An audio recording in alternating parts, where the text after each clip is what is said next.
Check one, check two.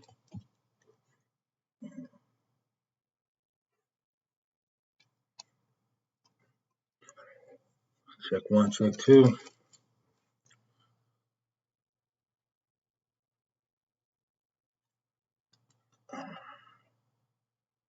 About to get started shortly. Checking my stream health. Says I'm excellent. So as you can see from the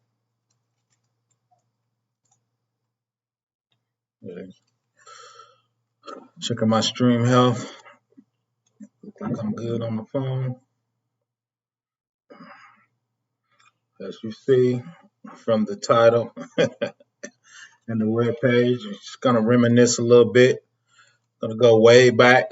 Gonna talk about a few things. About to get started.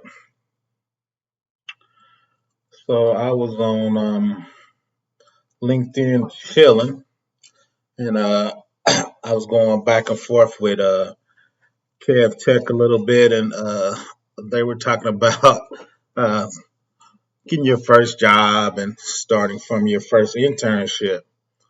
So then I started thinking, when was my first internship? So I just started thinking about it, and actually, what was my first internship, and what was what was I doing back then? So I just rolled the clock back, and as you can see from the thumbnail that was on this live stream, it was MainFrame tape data for my first internship. Of course, I was in college. I think I was going into my junior year. So there's all been a lot of streams talking about the merits of college. Should you go to college? Should you just do cert, right? So 1988, I'm a junior in college, right? So I think college still has a very specific place in people's lives if you decide to go to college and figure out what that's all about. I think it's per the individual and kind of what you want to do in your life and how are you moving and to your financial, your background. Do you want to go to a community college, a four-year college, step, right? Um, network. So there's a lot of benefits going to college. So let's step through it. So 1998 was my first internship. I was working in the state government facility. Um, I got picked. I think four of us got picked out of like 30 people to do this internship. Of course, we were doing COBOL, JCL, and some older technology. Back then, though, that was kind of state of the art technology. So, my issue, I guess, with that specific internship is, as you can see, those were the tape uh, data tapes you would put in when people did COBOL. They would say, "Okay, I need this data set of a million records," and this packs were so expensive and couldn't hold much data. So that's how the old disk pack and mini computers used to look like. So before those got popular, they still was rolling out tapes, right? That looks like we used to call it a washing machine. You take it and you would put it in. So before we got to removable discs like that, everything went to tape, right? So the cool thing is when you first do internships, they want you to get used to putting tapes on. Why? Because a lot of people had tapes. A lot of people were requesting tapes. So they wanted you to get used to putting on tapes. So once you became a programmer, you wouldn't be down there yelling at the guys putting on tapes because they were too slow or they couldn't find it because it's busy. It's a lot of tapes. It's a lot of data. It's a lot of old school stuff. So the cool thing when you do tape, which I always laugh, is I was talking about getting it out getting it out the digital mud. Tape, you can't get no lower than that, right? So the JCL will come down, it would blink on your screen, it would tell you it's tape. You would go back to the tape, grab it, thread it through the tape, right? Then their data. Because the weird thing though is you never did tape in school because your data sets were super small, right? So if you were in school, you probably did 100 records or almost 500. So it would just be actually in your data set because it was so small. When I started working for a state agency, they were bringing about 1,000,000 rows, 10,000 rows, 500,000 rows.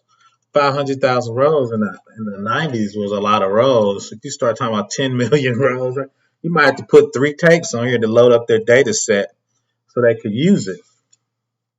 The other cool thing about that is these tape decks got so hot, people actually used to put their lunch behind them because they had these big tubes in them. And the tubes got so warm, you could actually heat your lunch up and keep it warm. The other weird thing is they didn't show you is since those tubes and those tape drives were so big, the room would be hot. So they would keep the room at like 40 degrees, 38 degrees. So you have all these kids running around with parkers on. You actually have on, it'd be in the middle of the summer, you would have a parker on with actual gloves because you grabbing these tapes and you putting them in there and you thread them. The other weird thing is if you didn't wear gloves, the actual tapes could cut you, right? So when I laugh, I always laugh at people, man. I started from the beginning of mud, right? The only thing earlier than tapes, and I'm interviewing a good friend of mine. They actually did punch cards. That's before my time, but the tape. So you would load up the tape. They would spin through. It's called working storage section in COBOL. So we'd take it and it would put it on the actual drive of the server. Whatever's in there, you would overwrite that section of the mainframe with your data, right? And it spins. So if you were running 10 or 20 big jobs, you would have to wait till people finish. So people would schedule their jobs for when they could work. What's up, blind guy and his wife and their lives? Facts, blind guy. This was me in here with the parker. It looks exactly like this room. That was me. So once again, there's big tubes in the back of the of the tape drives. We used to put our lunch back there to keep them warm. And see, those are raised floors, so they're like 3 feet. So there's a ton of wire under that floor.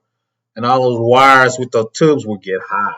So they were just pumping frigid air, and like I said, around 38 degrees, 35 degrees. So you walking around with a ski hat on, just putting tapes on, right? Then the senior guys, they're yelling at you because they think they're the most important. Why come my tapes aren't on there? I'm like, dude, y'all don't pay me enough to yell at me. That's what I was thinking when I was 22. But long story short, was one of the best things that happened to me. I really enjoyed it. Like I said, it was me and 4 other summer interns. We're putting tapes on. We helping each other out. People yelling at us. We putting wrong tapes in for the wrong data set. so people were yelling at us. But man, I remember like it yesterday, man. I was skinny. I had the Morris Blackman high fade on with the Gumby part in it. Well, I was killing it. So oh, the other thing people don't realize is I should look that up in the 1980s because I was working with IBM. You had to wear a dark suit, starch white shirt, and wingtips. I was the only dude in the hood with wingtips because all the IBM guys was wearing wingtips. So I went out and bought me a pair of them big ugly wingtips with my suit on. You gotta have a towel. We run around with parkers on and ties trying to put tapes on. Because in the 80s, the weird thing is you could smoke. You could smoke in the office. That's crazy. You could drink in lunch, and you had your wingtips, right? 1980s. So if you look at my thumbnail, I said from hell because I never used tape in college. So when I went to start programming COBOL and JCL, oh my God, I was failing, right? What's up, Lex? I'm glad you can join us. So I'm getting the tapes on. They let me write a couple of JCLs, but we never used tape in college because our data sets were so small, so we didn't have to use tape. So I couldn't figure out how to get the JCL to read the tape. They were giving me templates, so I am really struggling. So it's my first intern. I'm connected. I'm kind of the only black guy there. I'm grinding. I feel like people don't want to help me, but hey, I'm digging it. And like we said before, it wasn't no Google, so I'm taking home IBM data tech manuals, COBOL, JCL manuals. So I got this big backpack because I'm trying to figure it out because ain't nobody really helping me. So every day I go to work, I'm putting tapes in, I'm studying, I'm reading, I'm trying to get the JCL right. But then it's kind of like, okay, my supervisor, man, she just told me to my face, I don't think you're gonna work out, and I don't know if we're gonna invite you back next summer. So now I am physically panicking. Right. So I'm studying, I'm all my programming classes, I'm getting B's, I'm doing okay. Then I get my first internship. It's not going well. So I'm thinking, oh my God. So I got these manuals, I'm flipping through them, I'm asking a couple questions. All the old people kind of brushing me off. And every week my supervisor is giving me a write up every Friday. You're not picking up quick enough. You're not getting the JCL quick enough. You're not, you're not turning over your code quick enough. Your code looks buggy. I'm like, oh my God. So I'm grinding. I'm grinding. I'm grinding. So then we get these new computer systems, which were closer to the backs we were doing at college. And I'm going to show you the removable tape drive. So that's kind of saved me. So now since we're using probably the second generation Lats. They actually had punch cards before the tape, but it was IBM. But they were doing punch cards, not the tape drive. But yeah, that's one of the original big computers. So now that's the removable hard drive for a VAX mini computer. We used to call it the washing machine. But I understood how to write the code for the VAX and the JCL. So now since I've done this in school, I'm shining a little bit. People come to me asking questions, right? So it's okay. Now it's getting a little better. I'm grinding a little bit. I'm getting the hang of it, right? So if you look at that, that probably would hold probably about 50 meg or 100 meg. Even though it's that big, it didn't hold much, right? Because these were one of the first discs, so you're not talking about the millimeters, platters and stuff people talk about now. And that thing was probably about $10,000 because it was one of the first removable hard drive. So I'm plugging those in. I'm finally figuring out how to write. Right, the manager, she's starting to give me a little play. She basically told me it's about time I was picking it up. Right. So the reason I tell that too is to a lot of people is all jobs are not going to go your way. All things aren't going to work out for you. You just gotta facts, lads. It do look like the vacuum. Everything's not going to go your way, but you just got to keep trying it. So this one guy, he was cool. He was the head guy was this black guy with a beard. He didn't say two words for me the whole summer. I would see him and I would speak to him. He would just kind of nod. He would just kind of nod and just say, just keep doing what you're doing and pick it up. That's all he would say to me. So I'm grinding. I'm taking stuff home. I'm getting the VAX working a little bit. I get the JCL working a little bit. So it's cool. Like I said, the removable helped me because that's kind of what we were doing in college, and that's kind of what I was used to.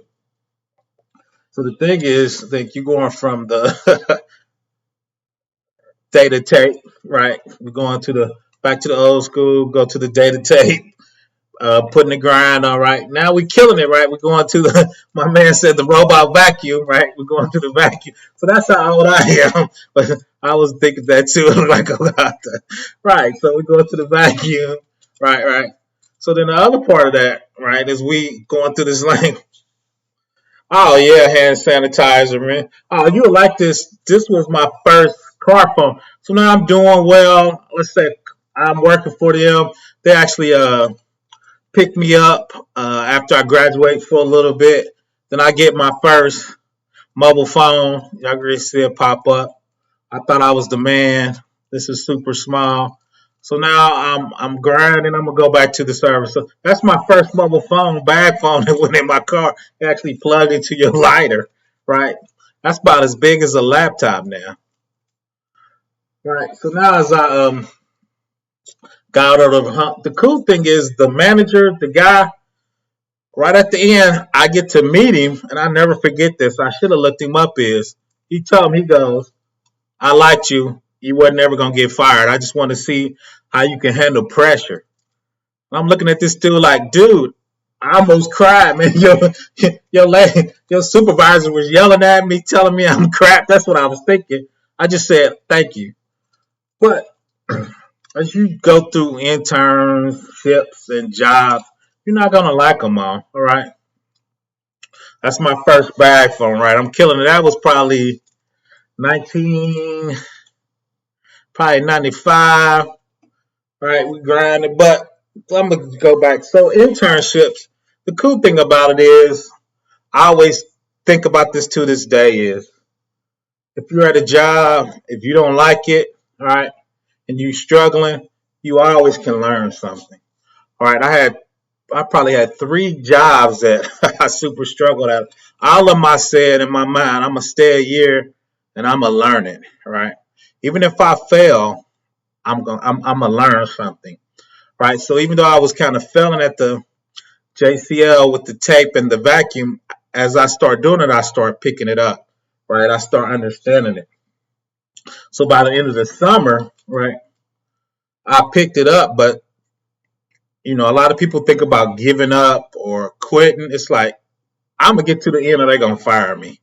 One or two, because whatever I leave with, like I said, I start figuring out JCL. I start figuring out the tape, and I've definitely figured out the we call it mobile disc, the vacuum, right? I definitely figured out how to use all that, right?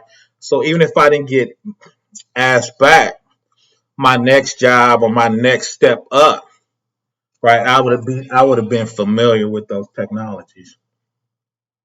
Right. And the cool thing I learned too is on those is tools a lot of times is, sometimes people gonna want to help you. Sometimes people think you're trying to take their job. Sometimes people are gonna be jealous of you, right? So no matter what that is, how you feel about it, you need to be focusing on you and what you could get out of it. All right. So that's the thing I learned from that too is, and two is I learned too is I need to start networking more. I need to start building up the people I could call, when I got stuck. Like, blind, we respect people with those phones. We knew they were facts. Blind guy. The only one that was out there was me and the drug dealers had the bag phone. um, I was spending half my check on that bag phone, but I had to have it. But so, this is the other thing I got to tell you. So on those tape drives, these were the monitors you had on the tape drive. Those were the monitors you had on those mini mainframes, right? The screen is green, you're typing on it, and the JCL will come up, and you put the JCL commands to put on another tape, or as continuation. This is tape number 2 of 5, so you had to tell the terminal that, so I know what order to put your records in. Right, so I always joke when I tell people I came out the digital mud, man, I was doing tape. I always laugh. I was like, I was doing that, like, yeah, I think 88. Oh, no, 86, 88, I think was my first intern. And I always laugh when people say they wasn't born when I was doing my first intern. I, I, I was still in college, so. But what does that mean is, like I said, I was hanging out with Kev Tech, is where did you start and how did you get started?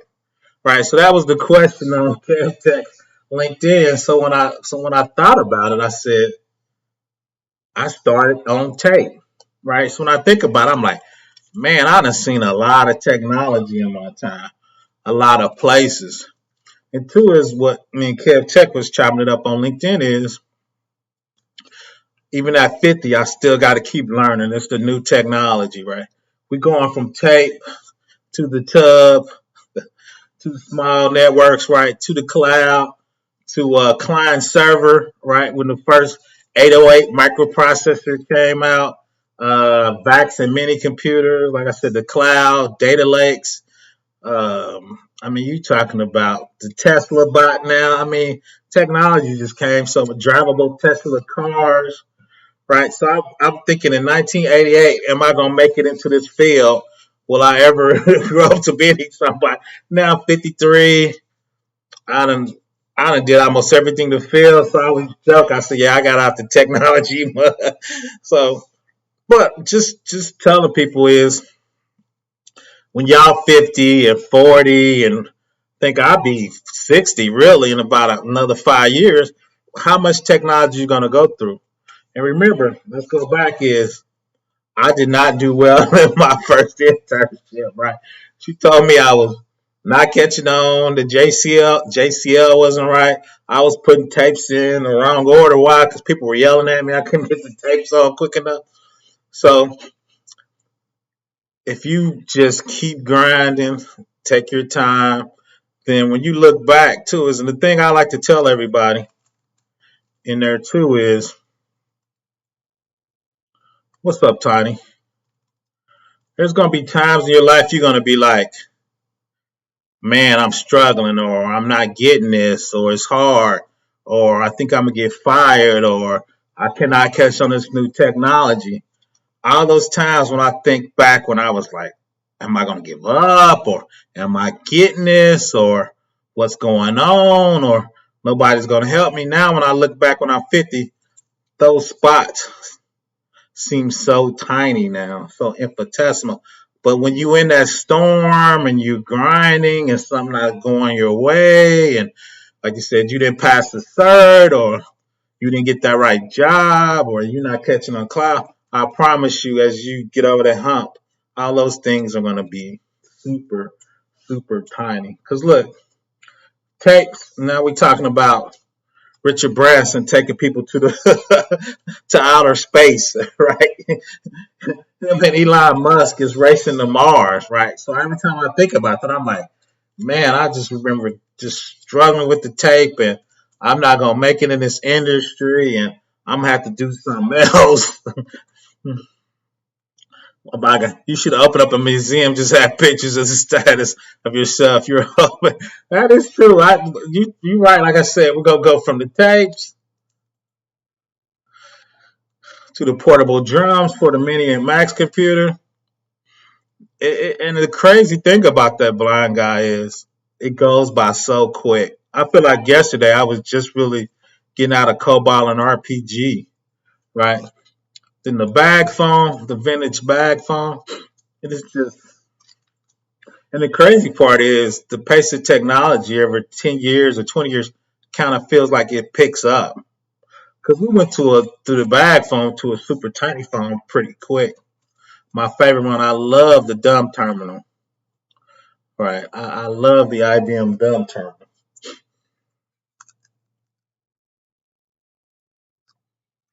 So the cool thing too is when I started, and like I said, Tech Chi talked about it. I think Sub Zero talked about it.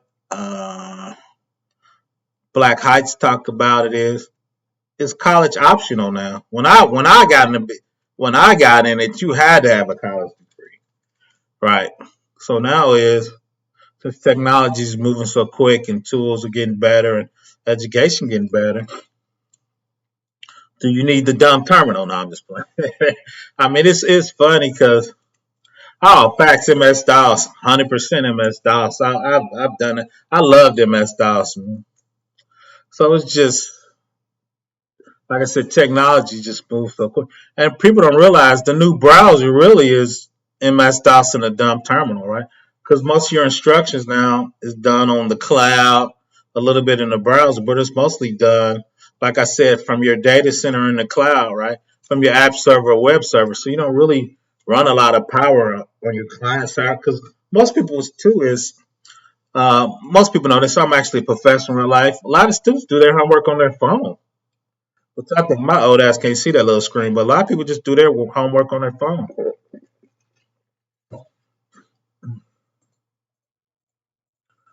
So, so starting after my first internship, the cool thing is after my first internship, they invited me back. So I was at the state. So my JCL is better. I'm doing COBOL. I'm doing RPG. We're actually doing those portable drums a little bit. So I'm feeling a little better about myself. Like I said, 2 years later, I bought that bag phone you just saw, right, with a little toilet sports Celica. But just thinking about Kev Tech is after your first job and you get your first experience, right, you keep building on it, right, and you keep learning, right. One things we talk about too is gatekeepers. What skills do you need to make sure the gatekeepers can't keep you out, right? What our employers are asking you for is the thing you should be trying to get out of your first internship, right? The first internship was once you get it, is the key to get you through the gate. Why is that? Most people look for real experience, right? What are you doing, and are you doing it in production, right? So no matter what it is, whatever skills you get, if you get them and you're doing them in production and you're getting those new skills, right? Your next job should be looking for those skills you required in your last job, and they kind of build on each other, right? So I kind of went from tape drives to COBOL. Then my next job was something called Quick Basic. It's kind of a fax mini IBM mini computer knockoff, right? And it had a little relational database in it. It was called it was a weird thing. It's called like hierarchical points. So long story short, in the field, it had these brackets, and that would be your relationship. So we keep a little database. But then right after that, somebody gave me the thing. They said, well, if you take this Quick Basic and help me move it to Muncie, Indiana, I'll train you in Oracle, right? So then I went to Oracle class. I became an Oracle DBA. I was programming in Oracle forms and reports. That was one of the first relational databases. Then my career just kind of took off from there. But where did it start? Right before I got my Oracle training, before I got my Oracle certifications, before I came from Oracle programming, right? What was that first step into that? In the box, in the refrigerator, in a parka, with wingtips on, with a tie on, putting tapes in the data center, right? And in this industry too, right? Your skills stack on each other, right? So by the time I went from IBM, JCL to data, we looked at the removable drive, quick basic kind of relational JCL. Then I went to Oracle, right? And I did Oracle forever. Oracle forms and reports. After Oracle killed their forms and reports, they said you need to learn Java. So I picked up Java, right? So now these skills are kind of like stacking on each other, right? I was a programmer, then I was an Oracle DBA, then I learned Java. Then I became a consultant at DoD, right, where I took all those skills together and I started working on this thing called integration team. And their job is to take all the other departments and make sure it integrates together smoothly. Right. But I always take it back. And that's what Kev Tech was talking about. And his is, what was your first job to get you started, really to get you in this industry? The cool thing is I always ask people is after my first job, not my first internship, but after I got my first job, they asked me what my degree was in, where I got it, all right, and what was my GPA. After that first job, nobody's ever asked me that question, right? Nobody ever asked me what cert I had, to be honest, right? Because I just kind of been in the game so long, all right. So as you get those skills, people are just going to ask you after a while is, can you do that job? Can you program in Java? Can you program in Oracle? Right? Can you do security compliance? Do you know what Pub 1075 is? Do you know what DISA-STIGs is? Do you know what CIS is? Do you know what policies and procedures are, right? Because now IT is just so big, right? IT is just huge. While expensive for yeah, after I got my first job, blind guy, I'm just thinking back. Nobody's really ever asked me. It just kind of asked me, can I do it? And the cool thing is, I was kind of labbing because back then I was hungry. So I had a bedroom. I had like a 5-node network, running Novell network. People, they know what Novellware is. I was running Novell. I had an Oracle database on one server I had, and I had Apache and Tomcat on 2 different servers, and I was controlling the network, create my subnets. I don't even think they had VLANs back then, but we had my subnet. So I was practicing on my web browser and how do I get that technology, right? How do I do that, right? But yeah, it's always starting out like a blind guy, his wife, and they're like, wow, the experience off the first job was all they needed. Because you're going to start stacking.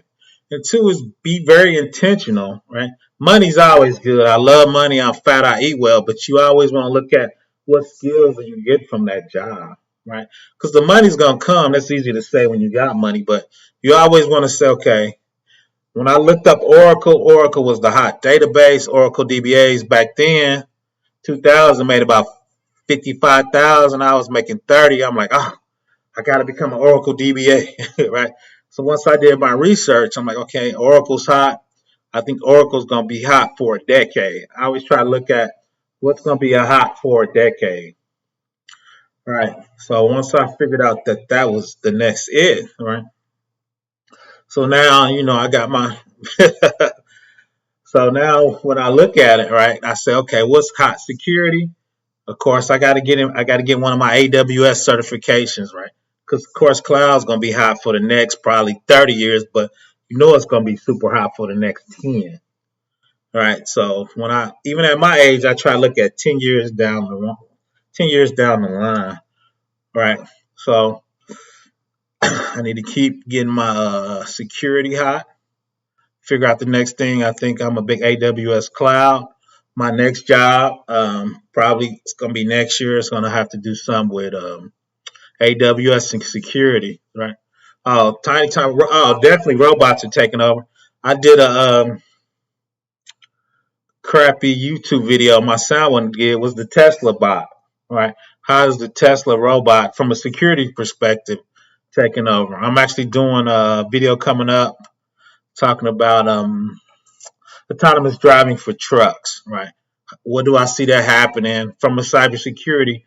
What are the issues and technology, right? What jobs it's going to take and how it's going to, what the effects of society is going to be for autonomous trucks over the next decade, right? So let's back that up. I went from data tapes, right? Now we're talking about autonomous trucks, the Tesla bot, right? So that's what, 80, 2010, I mean, wait, 220. So what's that, 30, 40 years? No, I ain't be 40 years, but that's probably a good 25. So the crazy thing is I've been in technology, computers specifically, for 35 years.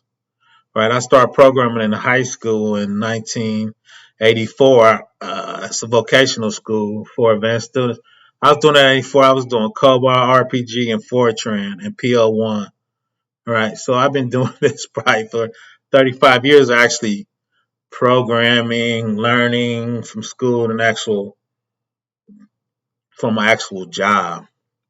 So the weird thing, once again, is to just see how technology. Because you got to remember, I'm pre cell phone, right? I remember using a payphone for 4 or 5 years of my life, right? Payphones barely exist now because everybody's got a cell phone. So you got to think I'm pre cell phone. This sounds crazy when I say that, right? I'm pre TV where you had 3 channels with rabbit ears, no remote control. Your parents made you get up to turn the TV because it wasn't a remote control. In the 75, I remember I was, 6 or 7. My mom made me, get up and change the TV so she could watch soap operas, right? With rabbit ears. There was no digital. There was no web. The web wasn't even out. The web was DARPA. It was it was being tested in college. So you think I'm 53, just that change of from my 20s to now. So it's going to be interesting to see what the next 30 years go. And once again, we're looking at where I started. Tape drives. Started from the digital mud, putting the tapes on the tape machine, and have people yell at me because I put them in the wrong order one time, right? But so just telling people you got time. It's a big area, and it's only growing, right? Technology field is just getting huge. I mean, there's just so much stuff to learn. Um, there's so many new technologies with 5G coming out. It's going to be interesting to see the apps people, and I think you need 5G to kind of do autonomous driving. All right. See, look, it's going to take at least 100 years to install electromagnetic infrastructure, but they will have to install those indicators and the charging station for the Tesla, for the autonomous driving, or for the electric cars like Tesla to recharge. Because right now they already got self-driving trucks and self-driving cars. Because a lot of people, it's built in a Tesla. A couple people died, but if you got Tesla, it is self-drive. It is pretty good.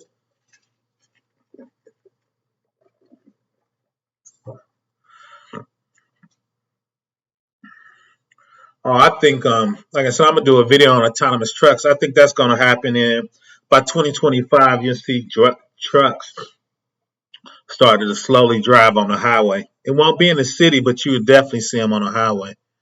So once again, we're going from tanks to self-driving trucks, self-driving cars, um, just autonomous. The Tesla bot's gonna be. You don't need sensors on there. They already got the sensors on the vehicle spinning. They use radars to digitally map where how cars are moving and how fast they're moving. True. So let's now you will see them on there because they already got the technology. What the trick they're going to do to cut a lot of that out is the first 5 years when they start, it's all going to be in the south to cut down the weather. They're going to drive on the highway. They're not going to drive in the city. So that cuts a lot of stuff. And they're going to be following the trucks by drone just to make sure they're doing okay.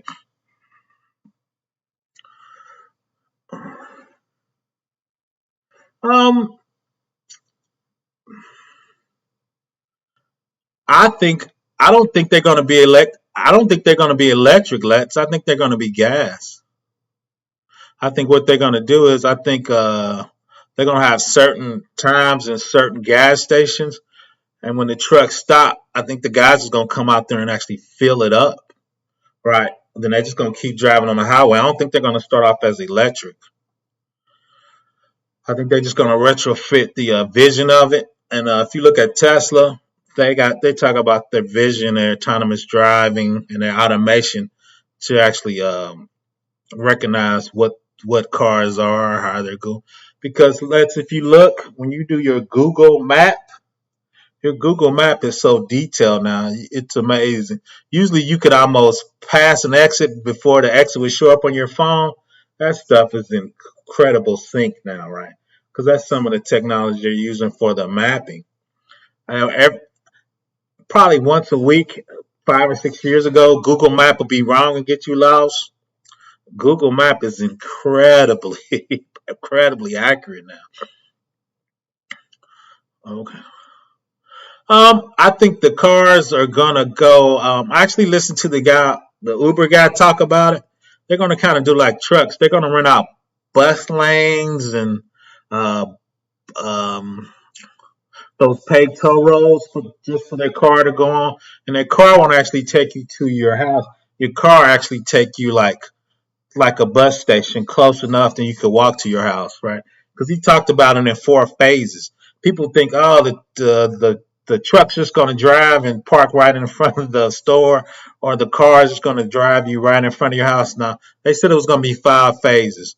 Like the car, they're going to run out bus lanes and have special lanes for it to get you comfortable with it.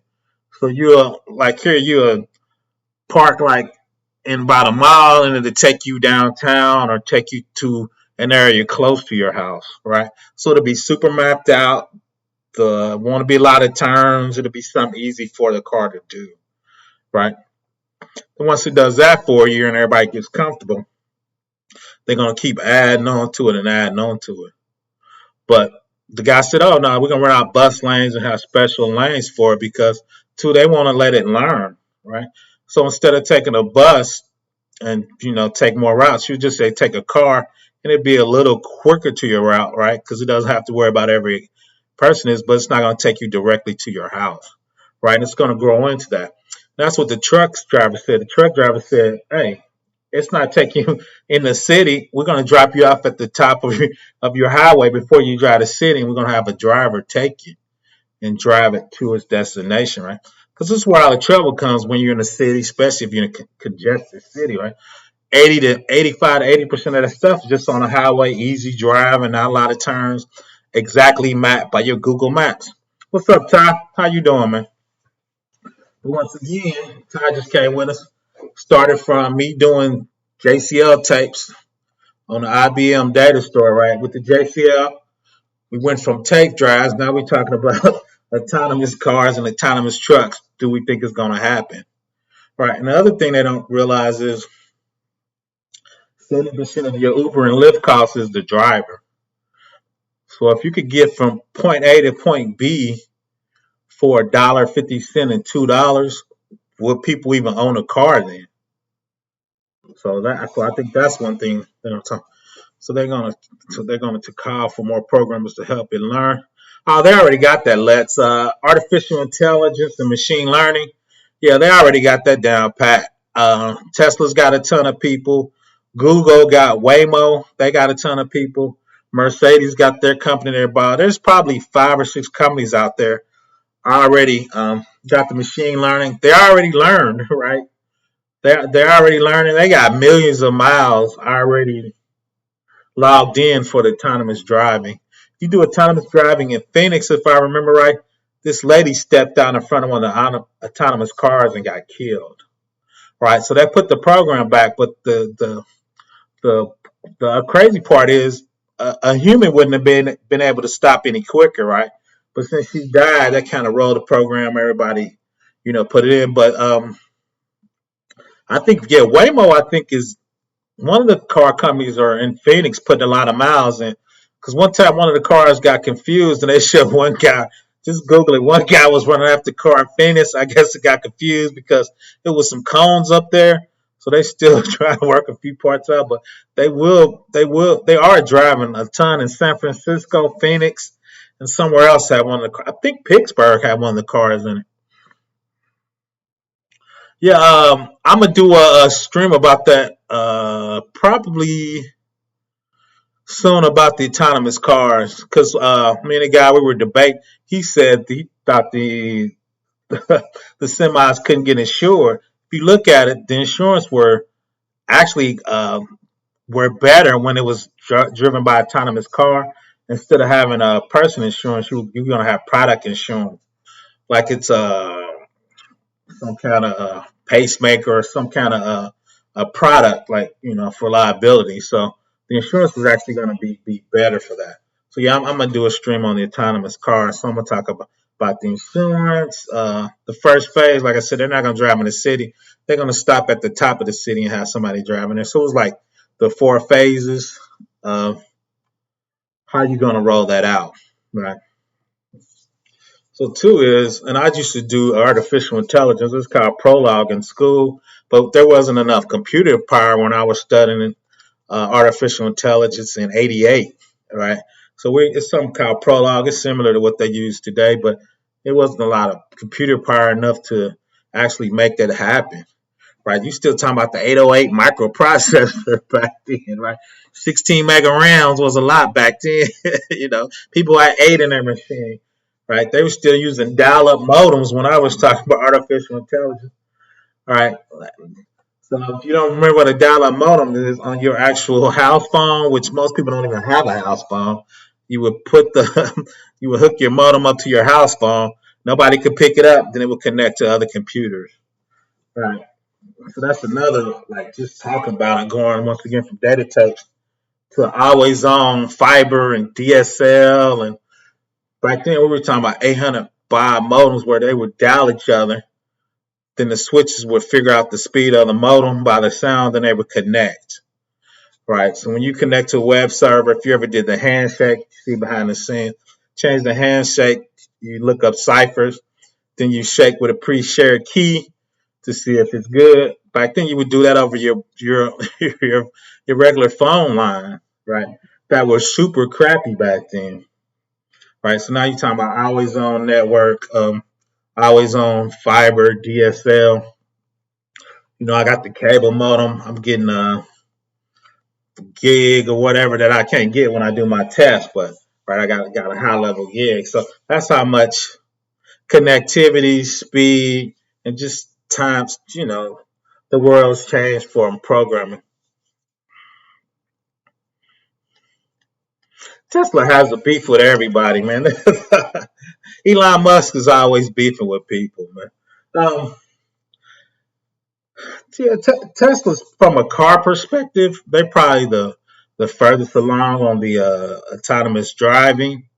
Um, like I said, I think from a car perspective, when you talk about driving around the city, it's way more difficult than you driving an 18 wheeler on the highway from one end of the country to the other, right? Without talking about driving into traffic, right?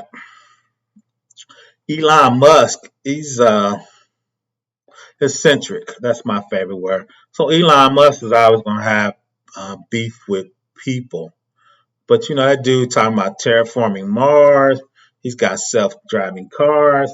I don't know if people look at his transportation company where they talking about drilling a hole like a big tube and put people in there, kind of like the speed trains in China that does 300 miles an hour. He actually put the plans on the internet and a couple people build them. So they're gonna put us in these tubes, and I think they're supposed to go to 300 or 400 miles an hour. So you can go to east to west coast in like a couple hours. So they're kind of testing those to begin with.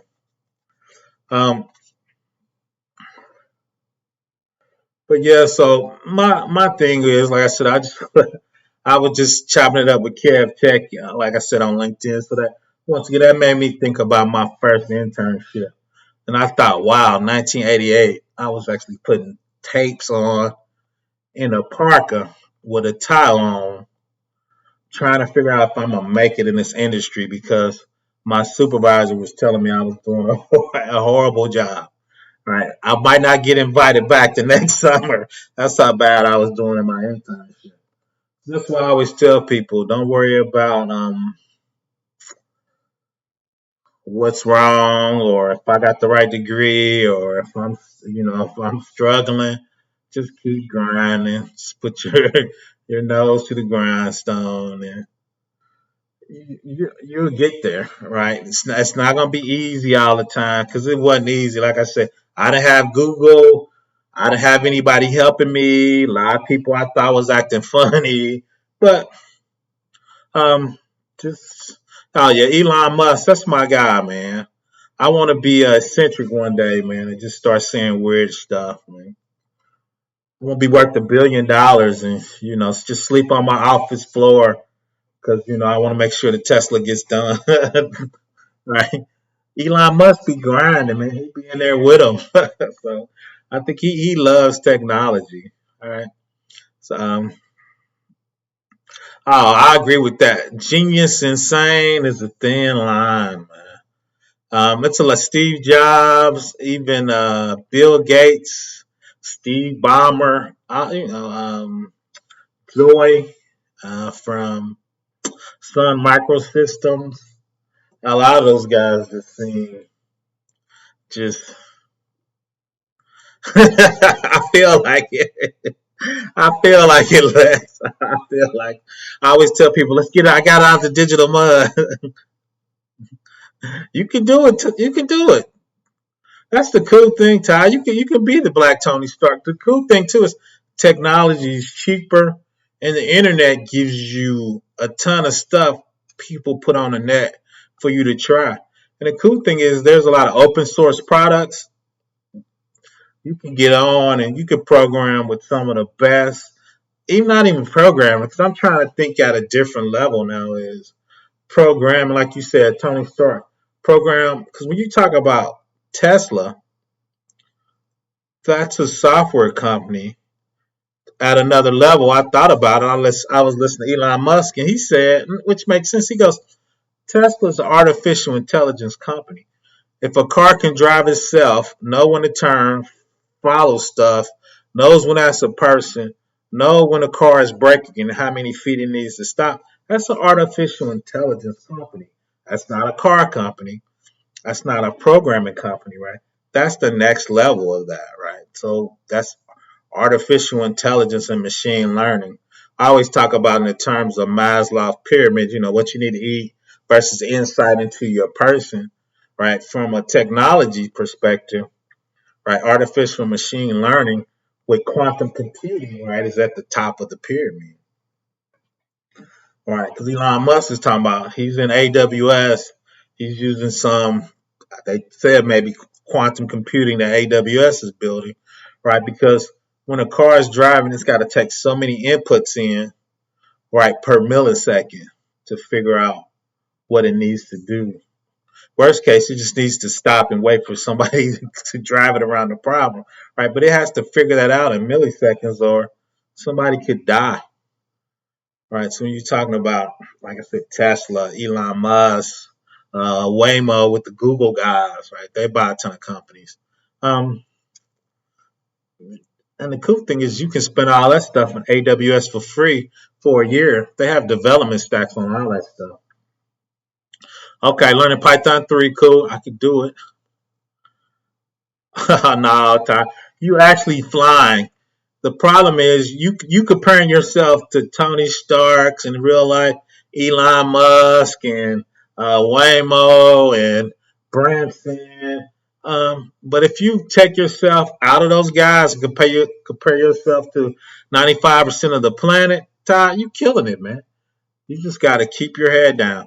You got to remember too is those guys got years of head start, money head start, technology head start, right? So, nah, you're fine. I'm a little familiar with blockchain and creating websites similar to YouTube. I actually been thinking about that less. I do more compliance programming, and when we talk about logs and people changing logs and people hackers trying to delete logs, if we use blockchain to record those transactions, right, the bad guys couldn't delete them, right? Because when you actually talk about a smart contract, right, this shows who's buying and who's not, right? They're thinking about doing that to housing and deeds, right? So at that level, I've been thinking about it from a compliance standpoint, and because like I said, I always want to be on the tip of technology. So from an auditing, like I said, how would that work from keeping the logs, like I said, from a compliance standpoint, and a smart contract. Because really, a log is a smart contract. I logged on at this time, I logged off. I queried this database, I did this transaction, I did something to this code, right?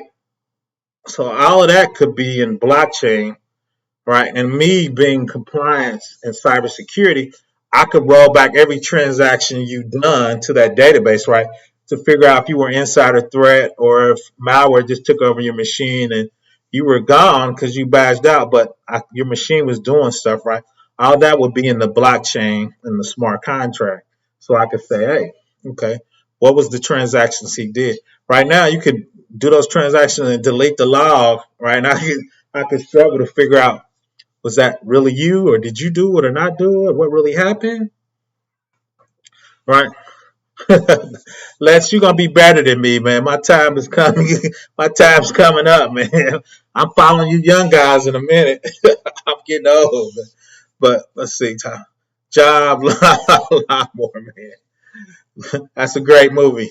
But as you get in this industry too, y'all gonna live long and y'all gonna see the industry change. You're gonna actually see Lyft and Uber actually drive to people's houses and drop them off. You're actually going to see probably nobody own a car because it's not going to be feasible. I can just summon a car, have it take me somewhere and pay it $1 or two, right? The young guys, $1 or two, in Bitcoin. Now I'll probably keep my Bitcoin, but it's going to be so cheap. You probably won't own a car, and you probably rent one when you want to go on a trip with your family if you just enjoy driving. right? And two is, I forgot what that tube Elon Musk is. You're going to be able to travel anywhere, probably in the United States, from East Coast to West Coast in an hour and a half, right? You're not going to need to check into a plane, right? It's going to come in. It's going to be more like going in the subway. You're going to check on, zip in, and it's going to be going like 300 miles an hour. Those speed trains in Japan, 400 miles an hour. You better get anywhere in the United States in under an hour and a half, East Coast to West Coast. So if you could do that, then right, you could work anywhere in the United States. But hey, we're doing that with remote work too, right?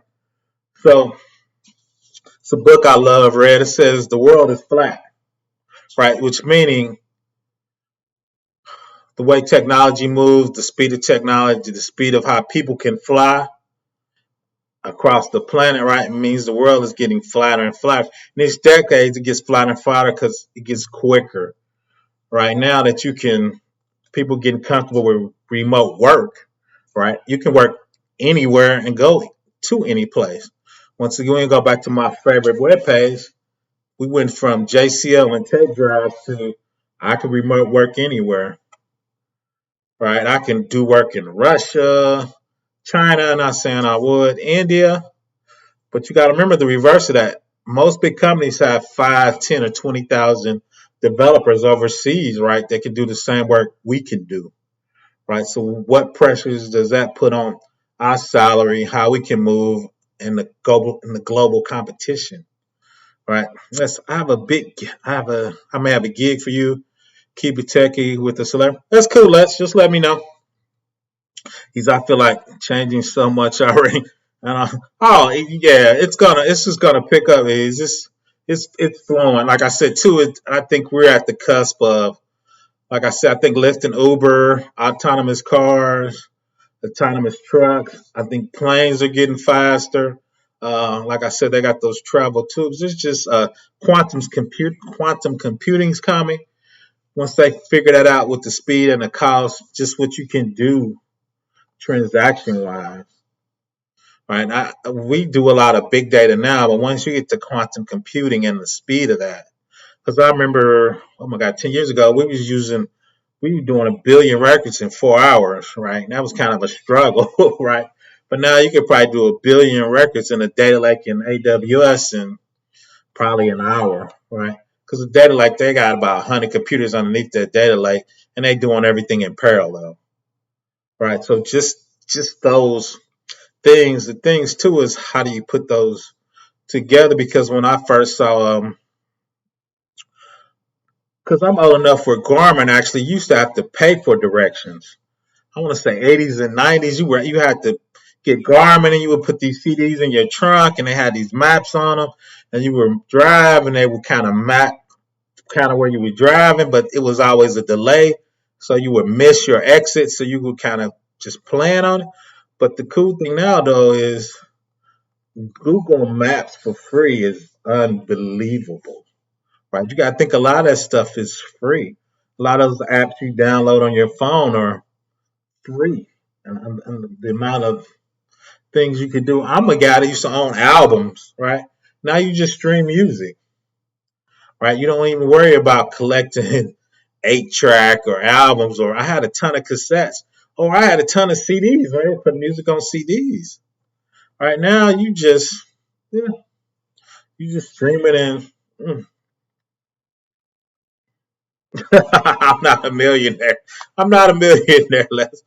I am on Instagram. It is Garmin had to. I think Garmin does more golf now, Les, because it couldn't make any money in directions. But when you're on a golf course, right, you need directions to the hole. I have it on my phone. I think I got the Garmin for free for the golf. You can upgrade it to something a little better, right? But a lot of that stuff was was was was free, right? When you go golf, you pull it up, it tells you you got 300 to this hole, and it gives you advice. Go up the left side and draw it in there, right? So a lot of times, and that's a good segue too, is when you in some in technology and it's getting eaten up, what are you gonna pivot to? Like Garmin was doing directions, and Google said, "I got it for free." Garmin said, I'm gonna pick up golf." right? So when you pick up something, like I was doing Oracle forms and reports, Oracle killed it, right? So I pivoted to Java, right? I said, okay, Java's hot, especially 20 years ago. It was the language to learn. So I'm gonna do Java to an Oracle database, right? And I'm gonna put it on Apache Tomcat, two open source platforms. So I put that stack together, right? And that was a very sought after stack. Now I'm trying to say, okay, I'm going to the cloud. I'm gonna spin it up. It's a product called Beanstalk. So what is that? What stack do I want to learn at 50? Right, that's gonna put me in the cloud, be a nice stack, and I can eat on for the next 10 years. Right. So that's what we got to figure out as in pivoting and what we're gonna do next. Right. So those things we're gonna talk. So like I said, my next probably I'm gonna do. I always do a class Sunday at 3 for introduction to computer security. So if you want to join us, a lot of people on here already come to that class, but once again, if not, check it on the live stream. I know a lot of people, it's football season. I just kind of committed it, so I'm going to do it at least an hour every Sunday at 3. But 2 is what's the next pivot? How are we going to move it? Because obviously, tapes are dead. Nobody's in the data center in the Parker, right? All the data's up in Amazon and Azure, and Google has everybody data, right? We don't care what's in the data center. They manage that, right? We're not putting in tapes, right? That's all wired. That's all disk, right? SD RAM, probably running at some ridiculous speed, right?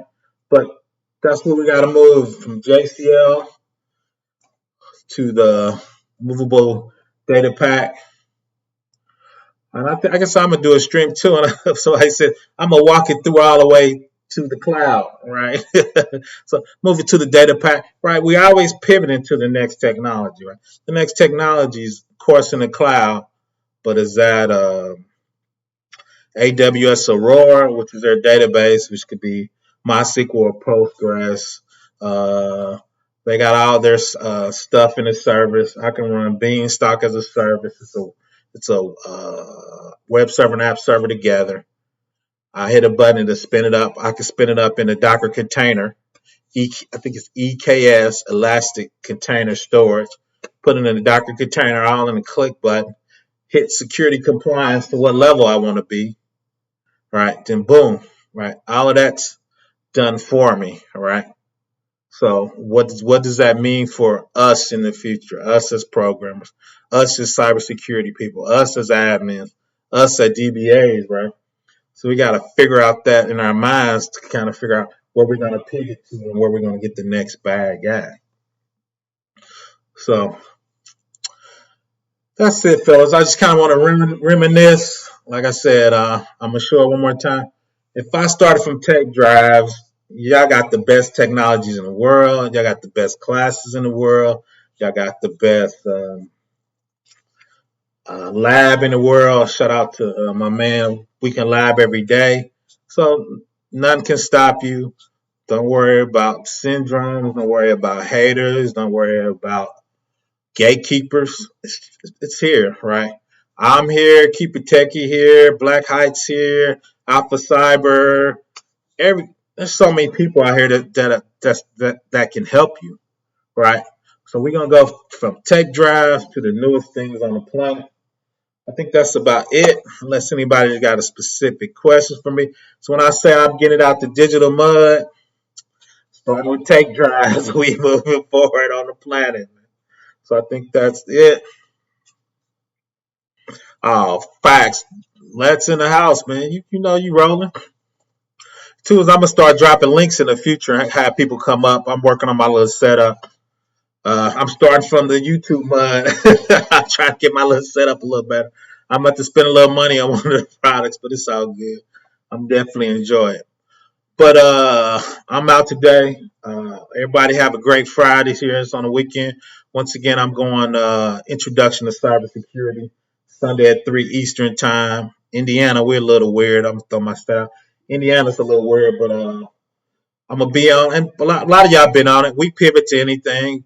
Anytime I'm on live, you can always throw a question in about any technology, any cybersecurity. or anything I'll definitely pivot to it. I do this show for you guys. I'm glad y'all support me, and I appreciate it. Everybody have a great day. I am out. I got to get back to work before I get fired.